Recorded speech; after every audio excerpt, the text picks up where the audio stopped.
ഇന്ത്യക്ക് 50% താരിഫാണ് അമേരിക്ക അടിച്ച് കയ്യിൽ തന്നത്. പക്ഷേ നമ്മൾ അതുകൊണ്ടൊന്നും പിന്മാറില്ല, മുട്ടുമടക്കില്ല എന്നുള്ളത് ഇന്ത്യ പറയുകയും ചെയ്തിട്ടുണ്ട്. ഇതിനിടയിൽ ചില ഒത്തുതീർപ്പ് അല്ലെങ്കിൽ ധാരണകളൊക്കെ നടക്കുന്നുണ്ട്. നമുക്കറിയാം, ട്രംപ് ഒരു വാർത്താ സമ്മേളനത്തിന് ഇരിക്കുമ്പോഴാണ് പുടിൻ തനിക്ക് വേണ്ടി ചില ഡീലുകളൊക്കെ നടത്താൻ പുറപ്പെടുകയാണ് എന്നുള്ള കാര്യം നാക്കുപിഴയായി വന്നുപോയത്. അത് ഈ പാപ്പരാസി മാധ്യമങ്ങൾ ഒന്നാകെ ഒപ്പിയെടുക്കുകയും ലോകം മുഴുവൻ എത്തിക്കുകയും ഒക്കെ ചെയ്തു. പക്ഷെ അതിനെക്കുറിച്ച് പിന്നീട് സംസാരമൊന്നും ഉണ്ടായില്ല. എന്നാൽ ആ ഡീലുകൾ എന്താണ് എന്നുള്ളത് ഇപ്പോൾ പുറത്തു വരികയാണ്. വമ്പൻ ഡീല് തന്നെയാണ്. അപ്പോൾ റഷ്യ അമേരിക്ക ബന്ധം വലിയ രീതിയിൽ പ്രശ്നമായിരിക്കുകയാണ് എന്നുള്ള വാർത്തകൾക്കിടയിലാണ് റഷ്യയുമായിട്ട് വമ്പൻ ഡീലുകളിലേക്ക് അമേരിക്ക പോകുന്നത്. മാത്രമല്ല, റഷ്യയും അമേരിക്കയിൽ നിന്ന് സാധനങ്ങൾ വാങ്ങാൻ പോവുകയാണ് എന്നുള്ള വാർത്തകൾ.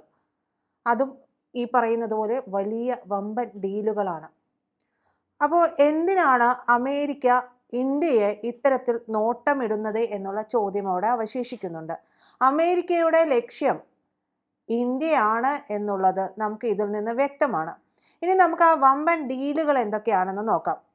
ഈ റഷ്യൻ എണ്ണ വാങ്ങുന്നതുമായി ബന്ധപ്പെട്ടിട്ടാണല്ലോ ഈ താരിഫൊക്കെ അടിച്ചു തന്നത്. ഈ താരിഫ് അടിച്ചു തന്നത് ഇതിനു വേണ്ടിയാണെന്നിരിക്കെ തന്നെ റഷ്യയുടെ മേലുള്ള ഉപരോധങ്ങൾ അമേരിക്ക പിൻവലിക്കാൻ ഒരുങ്ങുന്നു എന്നുള്ള വാർത്തകൾ കൂടി ഇതിനുള്ളിൽ പുറത്തു വരുന്നുണ്ട്. റഷ്യയിൽ നിന്ന് ഇന്ത്യ വാങ്ങുന്ന എണ്ണ അത് ശുദ്ധീകരിച്ച യൂറോപ്യൻ യൂണിയൻ ഉൾപ്പെടെയുള്ള രാജ്യങ്ങൾക്ക് ഇന്ത്യ വിൽക്കുകയും ചെയ്യുന്നുണ്ട്. ഇത് വ്യാപാരത്തിലെ ചതിയാണെന്നാണ് ട്രംപിന്റെ വ്യാപാര ഉപദേഷ്ടാവായിട്ടുള്ള പീറ്റർ നവാരോ കഴിഞ്ഞ ദിവസം പറഞ്ഞത്. അതേ രീതിയിൽ തന്നെ ചൈനയും വാങ്ങുന്നുണ്ട്. പക്ഷെ ചൈനയ്ക്കെതിരെ ഒരക്ഷരം കമ എന്ന് പറയുന്നത് അക്ഷരം മിണ്ടില്ല എന്ന് പറയുന്നത് പോലെ ഒരക്ഷരം അമേരിക്ക മിണ്ടുന്നില്ല. റഷ്യക്ക് നേരെ ഉപരോധം ഏർപ്പെടുത്തി, റഷ്യയെ അതിൽ നിന്ന് മാറ്റുന്നു. പക്ഷേ അമേരിക്ക ഇന്ത്യക്ക് തന്ന താരിഫ് അതേ രീതിയിൽ തന്നെ അവിടെ നിലനിൽക്കുന്നുണ്ട്. ഈ റഷ്യയുമായിട്ട് പല കാര്യങ്ങളിൽ കൈകോർക്കുകയാണ് എന്ന് പറഞ്ഞല്ലോ. അത് എന്തൊക്കെയാണ്? റഷ്യ യുക്രൈൻ യുദ്ധത്തെ തുടർന്ന് US കമ്പനി തിരിച്ചു മടങ്ങിയിരുന്നു. റഷ്യയിൽ നിന്ന് അമേരിക്കയിലേക്ക് തിരിച്ചു മടങ്ങിയിരുന്നു. ആ കമ്പനി US-ന്റെ ഒരു പ്രകൃതിവാതക കമ്പനിയായിട്ടുള്ള എക്സൺ മൊബൈൽ ആണ്. ഈ എക്സൺ മൊബൈൽ റഷ്യയിൽ നിന്ന് തിരിച്ച് അമേരിക്കയിലേക്ക് പോകുന്ന ഒരു സാഹചര്യമാണ് ഈ ഉപരോധവും യുദ്ധവും ഒക്കെ ചേർന്ന് അവിടെ ഉണ്ടായത്. ഇപ്പോൾ ഈ ഒരു കാര്യങ്ങളിലെല്ലാം മാറ്റം വരുത്തുകയാണ് ട്രംപ് ചെയ്യുന്നത്. അതായത് ഈ ഉപരോധങ്ങൾ, റഷ്യക്കുള്ള ഉപരോധങ്ങളിൽ അയവ് വരുത്തുന്നതിനൊപ്പം തന്നെ ഈ ഒരു കമ്പനി തിരിച്ചു പോവുകയും അവിടുത്തെ പ്രകൃതിവാതകവുമായി ബന്ധപ്പെട്ടിട്ടുള്ള പ്രവർത്തനങ്ങളെല്ലാം തന്നെ പുനരുജ്ജീവിപ്പിക്കുകയും ആണ് ചെയ്യാൻ പോകുന്നത് എന്നാണ് മനസ്സിലാവുന്നത്. ഇതിന്റെ ഭാഗമായിട്ടാണെങ്കിൽ LNG പദ്ധതിക്ക് ആവശ്യമായിട്ടുള്ള സാങ്കേതിക ഉപകരണങ്ങൾ റഷ്യ അമേരിക്കയിൽ നിന്നും വാങ്ങും. ഒരു LNG പദ്ധതി എന്ന് പറയുമ്പോൾ അതുമായി ബന്ധപ്പെട്ടിട്ടുള്ള ഉപകരണങ്ങളെല്ലാം കോടിക്കണക്കിന് രൂപ വിലമതിക്കുന്നതാണ്. കോടിക്കണക്കിന് രൂപയുടെ കാര്യങ്ങളാണ് അവിടെ നടപ്പാക്കാൻ പോകുന്നത് എന്നുള്ളത് വ്യക്തമാണ്. അപ്പോൾ ഒരു പാലമിട്ടാൽ അങ്ങോട്ടും ഇങ്ങോട്ടും റഷ്യയിലേക്ക് അമേരിക്കൻ കമ്പനിയായിട്ടുള്ള എക്സൺ മൊബൈൽ തിരിച്ചു പോകുന്നു. റഷ്യ ഈ പദ്ധതിക്ക് ആവശ്യമായിട്ടുള്ള സാങ്കേതിക ഉപകരണങ്ങളെല്ലാം തന്നെ വാങ്ങാൻ അമേരിക്കയുമായിട്ട് ഡീലിൽ ഏർപ്പെടുകയും ചെയ്യുന്നുണ്ട്.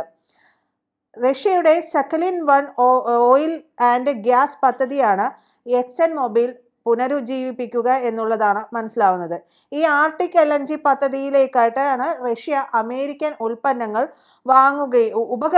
വാങ്ങുകയും ചെയ്യുന്നത്. ഇത് കൂടാതെയോ മറ്റൊരു വമ്പൻ ഡീല് കൂടി അവിടെ നടക്കുന്നുണ്ട്. അത് ഐസ് ബ്രേക്കിംഗ് ഷിപ്പുകൾ വാങ്ങാൻ പോവുകയാണ്. റഷ്യയിൽ നിന്ന് അമേരിക്ക ഐസ് ബ്രേക്കിംഗ് ഷിപ്പുകളാണ് വാങ്ങാൻ പോകുന്നത്. ഇത് ആണവോർജം ഇന്ധനമായിട്ടുള്ള ഒരു ഷിപ്പാണ്.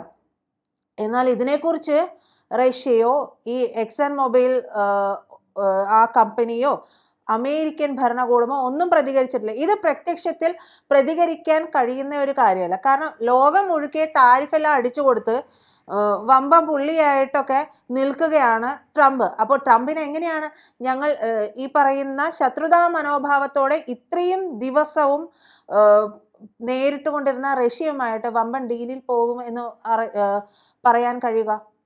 അത് പറഞ്ഞു കഴിഞ്ഞിട്ടുണ്ടെങ്കിൽ ട്രംപിന്റെ വിശ്വാസ്യത എന്ന് പറയുന്ന കാര്യം ആ കാർന്നോർക്ക് തൊട്ടു തീണ്ടിയിട്ടില്ല. ആരും ആ മൂപ്പരെ വകവയ്ക്കുന്നുമില്ല.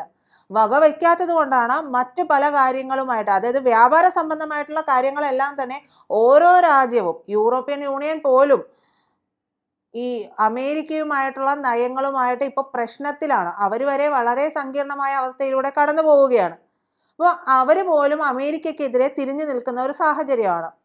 എന്തായാലും ഈ ഐസ് ബ്രേക്കിംഗ് ഷിപ്പ് എന്ന് പറയുന്നത് തണുത്തുറഞ്ഞിട്ടുള്ള മഞ്ഞു മൂടിയ അല്ലെങ്കിൽ തണുത്തുറഞ്ഞ ഐസുകളെല്ലാം ബ്രേക്ക് ചെയ്ത് കൃത്യമായിട്ട് വ്യാപാരം നടത്താൻ സാധിക്കുന്ന രീതിയിലുള്ള കപ്പലുകളാണ്.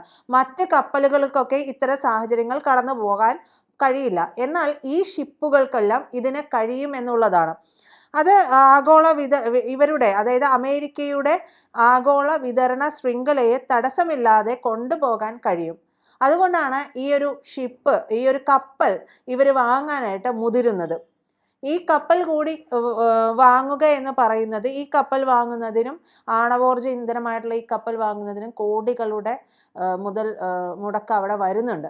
അപ്പോൾ അത്രയും വലിയ ഒരു കരാറിലാണ് റഷ്യയുമായിട്ട് ട്രംപ് ഏർപ്പെടുന്നത്. നോക്കൂ, നമുക്ക് തന്നിട്ടുള്ള താരിഫ്, റഷ്യയിൽ നിന്ന് എണ്ണ വാങ്ങുന്നു എന്നുള്ള ഒറ്റ കാരണം കൊണ്ട് നമുക്ക് തന്നിട്ടുള്ള താരിഫ് കഴിഞ്ഞ ദിവസം മുതൽ 50% ഉയർത്തിയതാണ് ഈ ട്രംപ്. ട്രംപിന് വെളിവുണ്ടോ വെള്ളിയാഴ്ചയുണ്ടോ എന്ന് നമ്മൾ ചോദിക്കുന്നതിൽ അർത്ഥമില്ല. പക്ഷെ അത് വലിയൊരു ബുദ്ധി കേന്ദ്രമാണ്. കുബുദ്ധി എന്ന് പറയും, സുബുദ്ധിയല്ല, കുബുദ്ധിയാണ്. അതായത് സ്വന്തം കാര്യങ്ങൾ നടപ്പാക്കുക, വെടക്കാക്കി തനിക്കാക്കുക എന്നൊക്കെ പറയുന്ന രീതിയിലുള്ള കാര്യമാണ് ട്രംപ് ചെയ്യുന്നത്. യാതൊരു വിശ്വാസ്യതയുമില്ലാതെ, യാതൊരു നാണവും മാനവും ഉളുപ്പുമില്ലാത്ത രീതിയിൽ ചെയ്യുക എന്നുള്ളതാണ്. കൃത്യമായിട്ടും ട്രംപിന് അറിയാം ഈ പറയുന്ന രീതിയിലുള്ള കാര്യങ്ങൾ ചെയ്യുന്നത് കൊണ്ട് സത്യത്തിൽ ഉദ്ദേശിക്കുന്നത് ഞങ്ങൾക്ക് റഷ്യയുമായിട്ടുള്ള കാര്യമല്ല, റഷ്യയുമായിട്ട് ഉള്ള പ്രശ്നമല്ല ഇന്ത്യയുമായിട്ട് തീർക്കുന്നത്. മറിച്ച് നിതി ആയോഗ് CEO പറഞ്ഞിട്ടുള്ള, അമിതാഭ് കാന്ത് അദ്ദേഹം പറഞ്ഞിട്ടുള്ള കാര്യമാണ് ഇവിടെ ശ്രദ്ധേയമായിട്ടുള്ളത്. അത് ഇന്ത്യൻ ഉൽപ്പന്നങ്ങൾക്ക് US ചുമത്തിയ നികുതി 50% വർദ്ധിപ്പിച്ചതിലൂടെ കൃത്യമായും അമേരിക്ക ലക്ഷ്യം വയ്ക്കുന്നത് ഇന്ത്യയെ തകർക്കുക എന്നുള്ള പോളിസിയാണ്. അതിൽ ഒരു കാരണമായിട്ട് റഷ്യയിൽ നിന്ന് എണ്ണ വാങ്ങുന്നു എന്നുള്ള ഒരു കാര്യം പറഞ്ഞു എന്ന് മാത്രമാണ്. ഉപരോധമോ താരിഫോ ഇതെല്ലാം ഏർപ്പെടുത്തണമെങ്കിൽ ഒരു കാരണം ലോകത്തിന് മുന്നിലേക്ക് വെക്കേണ്ടതുണ്ട്. ആ വെക്കേണ്ട കാരണമാണ് ഇന്ത്യ റഷ്യയിൽ നിന്ന് എണ്ണ വാങ്ങുന്നു. അത് ആദ്യത്തെ ആരോപണമായിരുന്നു. അതിനുശേഷം പറഞ്ഞത് ഈ എണ്ണ നമ്മൾ ശുദ്ധീകരിച്ച് മറ്റ് രാജ്യങ്ങൾക്ക് വിൽക്കുന്നു എന്നുള്ളതാണ്. നമ്മൾ സ്മാർട്ടാണ് ബൈ, അതുകൊണ്ട് നമ്മൾ ഇത്തരത്തിലുള്ള കാര്യങ്ങളെല്ലാം ചെയ്യും. അതിൽ തെറിവ് കൊണ്ടിട്ടൊന്നും യാതൊരു കാര്യവുമില്ല. എന്തായാലും ട്രംപ് വിചാരിച്ച രീതിയിൽ